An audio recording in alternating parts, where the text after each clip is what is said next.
Under oath. That may have been overtaken by events now, and we'll see whether the special counsel is indeed looking at obstruction, including of the president. Doubtful. Part of the reason, as you know, that this story has persisted is because the White House and the president's surrogates have told conflicting stories. First, they said no contacts with Russia, and then it turned out there were at least 18 contacts. The story broke in the New York Times saying the president was involved in the drafting of his son Don Jr.'s misleading response to that meeting he had with Russians during the campaign. And Jay Sekulow, the president's attorney, came on and told me this, saying the president was not involved. The president didn't sign off on anything. The president wasn't involved in that. Well, the New York Times says that he was involved in it, that several people on the plane were involved in it as well. So you're disputing That's incorrect. That account from the New York Times. Yes. But just this week, when the Washington Post reported with more detail that the president was indeed involved in the drafting, Sarah Sanders, the press secretary, conceded it. Let's listen. The president weighed in as any father would based on the limited information that he had. This is all discussion, frankly, of no consequence. Two very different answers in the space of 2 weeks there, Kellyanne. The most important thing that Press Secretary Sarah Sanders said there, which is completely true, is that there's no consequence to any of these meetings. The president weighed in as a father. He did not dictate the statement. But first, the White House and the president's lawyers said he wasn't involved at all. They didn't tell the truth.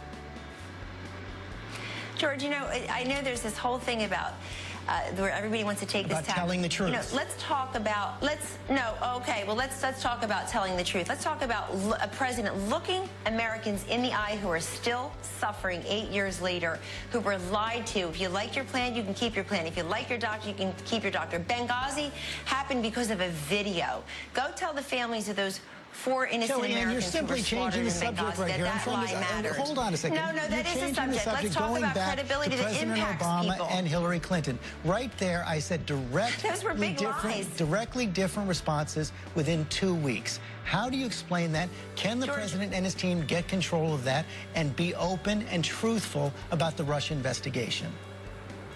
George, the president has said the entire investigation is fabricated, that this is a conclusion in search of evidence.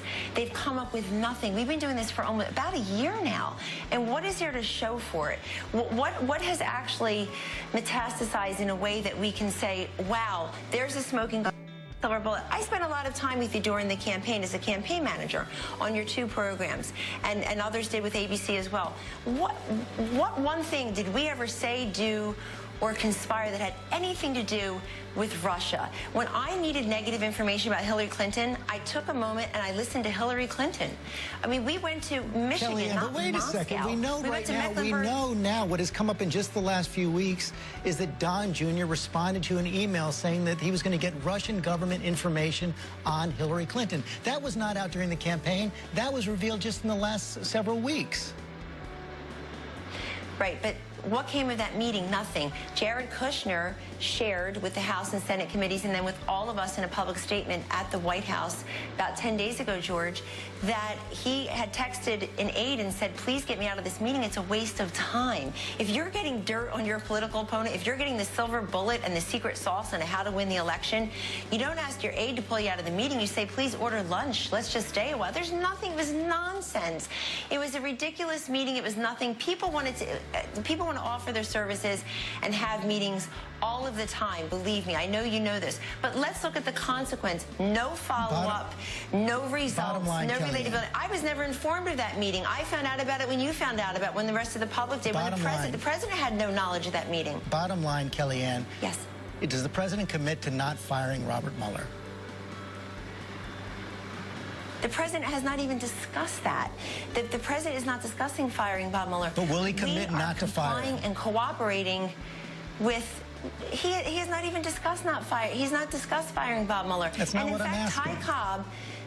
Well, hold on. I'm not the president's lawyer here, but I will tell you as his counselor, he is not discussing that. You have to listen to his special counsel, Ty Cobb, who works in the White House now, and has said very clearly, George, this week, that we will continue to cooperate with Bob Mueller in his investigation, even though he just hired the 16th person. Many of them are Democratic donors. But we'll continue to cooperate and comply. And Ty Cobb said something